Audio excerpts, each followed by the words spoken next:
What's up, Amazon sellers? Do you want to know what my top selling categories are for Q2 on Amazon UK? Well, stay tuned because I'm going to share all. Right, if you don't know who I am, my name is Thomas Parkinson, and I've been selling on Amazon now doing online arbitrage for the last 5 years. Now in the UK, I'm a 7-figure Amazon seller, check this out, and in the USA, I'm a 6-figure Amazon seller, check this out. Now hopefully in the near future, I'm going to expand into another marketplace, and if you're interested in how I did it, what I'm learning, and obviously more about my journey, then do make sure you hit the subscribe button down below. Now enough about me, what are we going to go through today? Well, first things first, number one, I'll give you a bit of an introduction to the topic today. Number two, I'm going to talk about where I'm actually getting this information from. Number three, I'm going to talk about those top selling categories for Q2. And finally, number four, I'll give you some top tips and tricks that will help you out, obviously, in your own Amazon business. Let's get started. First things first, let's jump into a little bit of introduction about why this is important and obviously why we're making the video. As you might all know, I've been selling on Amazon now for the last 5 years and in the UK marketplace doing the online arbitrage model. Now, with, should we say, the experience that I've built, I wanted to share the learnings, what's happened to me and what's happened in my Q2 period, and obviously help you in your Amazon business as well. Now, you might be asking why this is important. Well, basically because right now we're in Q2, but as other quarters approach, really important to be thinking about getting the right products to sell in the seasons, because not all seasons are the same, which means there are items that probably want to avoid, but also as well, there's probably items that you want to be going after, and hence why it's great to share with you the top selling categories that we've seen in the Q2 to grow your business, but also as well to avoid losing money. Right, quick question for you guys. What categories are you currently selling in Q2? Let me know in the comments down below. Beauty, toys and games, health, DIY, sports and outdoor, I don't know, maybe even DVDs. Let me know in the comments down below. Right, this leads me nicely on to the second chapter, where are we actually getting this information from? In my Amazon business, we utilize a sheet or a tool which helps us keep track of our top selling products, stores, and also categories as well. Now that sheet is called the Ultimate Sourcing Sheet. This sheet supports us in, collecting all the data that we use to scale our business. Basically, it collects all the suppliers, all our purchases, everything that we're doing, cashback, tracking VAs, profitability per VA, profitability per product, profitability per store, even sourcing methodology, and it just puts it all together in a really detailed sheet, which is pretty much automatic, and it even has an API connection to Amazon, and the net result is it just allows us to grow our business quicker and more efficiently. Now, this is where we're getting that data from. Now, if you are interested in knowing more about the USS, have a quick look at the link down below. It's game changing. It just makes life so much easier, and especially if you're running a business on your own. But my God, we scaled it obviously to over 1 million. So check it out. Now, it's from this sheet we've been able to get the categories, the data from my previous history, so the Q2 last year and some of the data we're using in the current Q2 this year, and bring that together. Now, this isn't something we're making up, like just off the top of our head. This is based off real data that we've actually analyzed within our business, which has delivered results. And hopefully it's going to deliver results for you, obviously, as well, and hence why you're watching it. And obviously it's nice to share with you as well. Now, this leads me nicely on to my third chapter, which is those top selling categories in Q2, which is what you actually came here for. So let's jump into it now. So my first top selling category is beauty. Now, what I will say about this category is what we've seen for most of the products under this beauty category, they are going to sell any season. And I love that. So if you're worried about maybe having excess stock, should we say from Q2, maybe like, back in Q4, you got advent calendars and you're worried about the same thing, don't worry. Beauty is going to sell all year round. And hey, even does well in Q4 as well. In addition to that, there are going to be a lot of suppliers that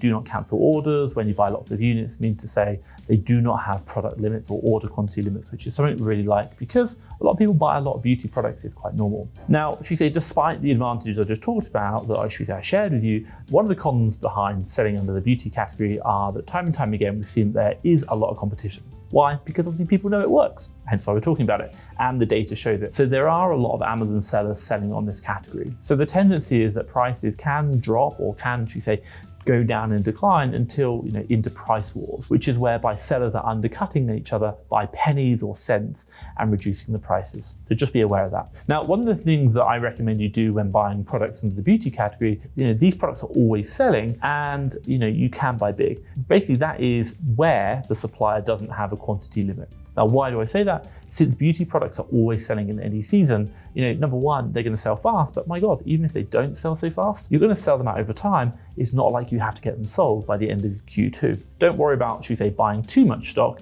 this will just consistently sell. Now, my second category for you to think about is pet supplies. Now, in this category, we've seen that there's a massive range of products, absolutely massive. So you could be thinking about things like cats, dogs, birds, fish, snakes, lizards, anything. There's so much more. Now, with that being said, there are so many opportunities to buy within this category because of the wide range of options you can choose from. Now, for me, what I'd advise for you to do to take advantage of the category is to use a sourcing method that we talk about, which is called leaf sourcing. Now, why? Well, let's say, for example, you found, one item which is called cat food, and let's say, for example, it's a chicken flavor. Now, what you want to do, and say, for example, that cat food chicken flavor is a deal, what you want to do is you want to look for another deal in the same brand, but perhaps a different flavor. Let's call it beef. So by using what's known as the leaf sourcing method, you think about it like branches on a tree, and the leaf, the branches is the cat food, and the leaves are all the different flavors. It's just going to help you find more deals by thinking with that methodology. Now, if you want to know more about leaf sourcing and a bit more detail about it, what I'll do is I'll drop a link up above to a video I created called Leaf Sourcing Step-by-Step Tutorial. Check that out. I think you're going to love it. Now, while pet food is great, and I do really love that, one of the cons you got to think about in sourcing pet supplies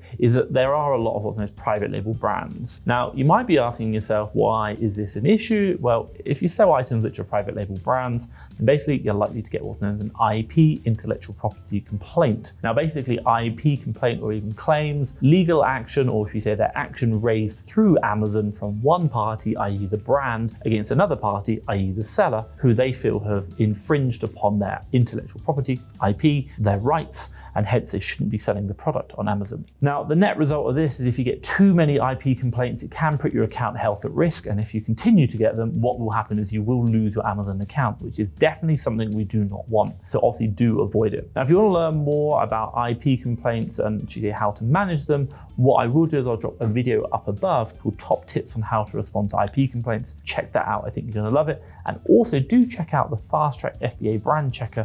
I'll drop a link down in the description. That's a list of all the brands that we've got that we know of that issue IP complaints. Obviously, don't sell those either. Now, the third category I'm going to talk about is groceries. Now, what I will say about this category is that these items are fast selling, basically because these are necessities. People are going to buy them time and time again. They're going to keep rebuying them because they consume them all the time. Now, in addition to that, there are going to be many suppliers that are offering, deals, cheap options of the brands, the products under the grocery items. So if you want to find products which are low price to buy, also to resell high on Amazon, and also get them a discount, then this is the category for you. You can do big volumes in grocery because it's a volume category. Now, despite, the low offers in grocery, one of the cons behind selling on this category is that it is perishable. This meaning to say that it can be damaged, but also as well, things can go out of date. It's food items. Now, say for example, chocolates is an item you might buy and resell within groceries. These chocolates can melt easily, so you've got to be careful of that. Or you might get chips that can break in transit. So bear in mind that these items need extra care and packaging. Not only that, but also as well, as I said before, the items are perishable. Expiration dates, so you've got to keep an eye on them and make sure you're getting the stock sold before that expiration date is obviously expired. And I think within Amazon as well, it has a certain amount of time you have to sell it before it gets to the customer. So they're not going to have it for 2 days and it goes out of date. Now, if you want to learn more about expiration dates and what you need to know, then what I'll do is I'll drop a link up above to a video I created called What You Need to Do When Selling Items with Expiration Dates. Trust me, check that out. I think that's going to be really game changing for you, and just make sure you're staying on the right side of Amazon selling policies. Now, the fourth category I want to talk to you in this quarter is sports and outdoor. Now, what I will say is that considering that summer is fast approaching,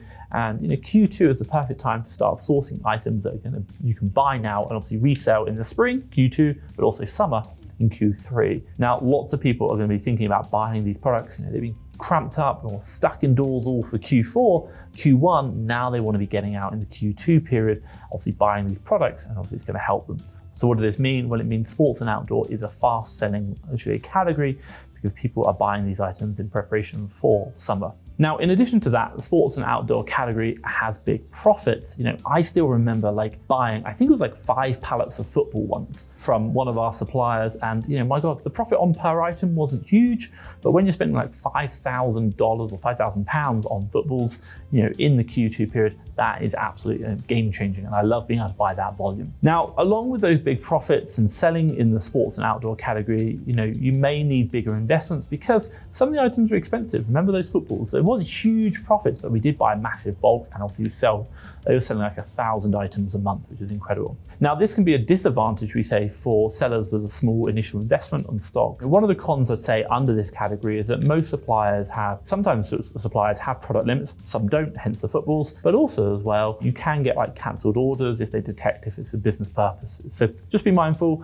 like you probably need a bit of money for this category because they're more expensive items. They do sell well, but some suppliers have quantity limits, so they cancel orders. What I would suggest is that once you found a good deal which works, maybe look for wholesale suppliers as well that you can buy a lot of stock, considering that most suppliers under this category, do have a product limit in the retail space. There's no harm in finding it in the retail space, then going to look for wholesale suppliers on top of that. And also, the buy price you're looking for, so that can help you out as well. Now, the fifth and the final category for you is health and personal care. Based on my experience right now in this category, we've seen that there are many suppliers who are not limiting orders. Mean to say that you can do multiple orders at once if they are limiting it, but they're not capping you. Maybe if they have 10 in the basket, you can keep ordering 10 at a time, that's fine. Now, not only that, the health and personal care category is also selling throughout the entire year. This is, because it's a basic need. Everyone needs it all the time. So, my God, if you buy a little bit too much, it's not the end of the world, it will sell. And also people are likely to purchase these items. The big disadvantage of selling under the health and personal care is that Amazon is strict. Like food items, like supplements, very particular about some ingredients. So just be aware that Amazon, from time to time, does come back and say this item within the health and personal care, and sometimes even the beauty category as well, they'll say is banned now. You can no longer sell this product. So just be very, very mindful of that. The products that we have, and you're buying products that have good history as well. Now, what I'd recommend for you is also just make sure you are sourcing also as well from suppliers that are based in the UK. Don't be buying it from abroad. Now, why might you ask that? Is because sometimes suppliers from abroad use different ingredients, and also as well, suppliers maybe based in the USA are using different ingredients. The contents of that product could be slightly different and is not allowed within the UK or even the EU. So you might have problems around what's going on with your listing, and even that causes issues like IP complaints and Amazon deleting listings. So top tip for you, focus on suppliers in the UK when looking at like health and personal care, even beauty as well, because it just means you're getting the EU, the version, rather than like in a different version where it's got different ingredients. Just be mindful of that. Okay, so today we're talking about top categories, and I'm assuming you're looking at this because what you are thinking about is, hey, I want more deals, I've got money to invest, and I want to be buying low, reselling on a high on Amazon for a profit, but I can't find enough products. So let me introduce you to something which I created called FastTrackFBA Leads. Now, this is a service I created whereby we've got a team of VAs sourcing in the UK and the USA. What are they doing? Well, quite simply, they are finding all the deals. Now, we put them onto our web platform. Now, you come in, you buy tokens, and you can browse every single deal we have. You get to look at all the details, such as the profit over 90 days, the profit today, sales rank, all the competition, everything. But only when you're happy with the deals that you like, then you buy them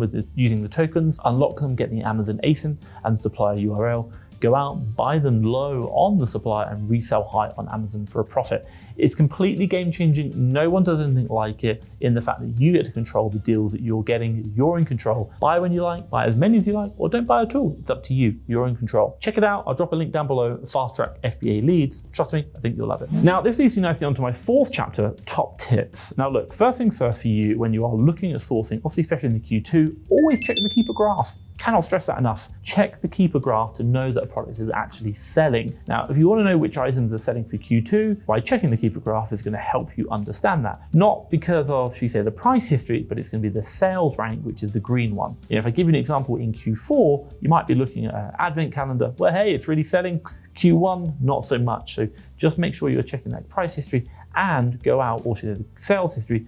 Don't just look at the last 3 months, look at the last year. That's going to be very important as well. Now, the second thing I recommend for you is review your records last year, Q2. Just like what I've done for this video today, I've gone through my records, part of my business, we review what happened last year, and then we make, predictions on what we need to do this year to just kind of get an edge, go faster. So look at those categories that were selling last year in Q2, and by doing this, it's just going to give you a head start in regards to selling on products or finding products which are going to sell this year, Q2. Now, the third thing I really recommend for you is focus on non-seasonal items. These items can be sold time and time again throughout the preceding quarters. So you've already found the deals, you just keep replenishing them, maybe finding a new supplier. It's the same product throughout the year. Seasonal items have their place, definitely, but also you want to be building up a list, an inventory, a record of items which sell all year round. That's going to help you out. Now, what I will say is after going through, should we say, my top selling arbitrage products for the UK in Q2, you might want to consider learning about the different sourcing techniques when sourcing for these products online. So what I'll do is I'll drop a playlist around here called Sourcing 101. Check that out. I think you're going to love it. Now, hopefully you've liked this video. If you have, give me that big thumbs up. And hey, if you want to see more, hit the subscribe button down below. But for myself, Thomas Parkinson and FastTrackFBA, thank you very much.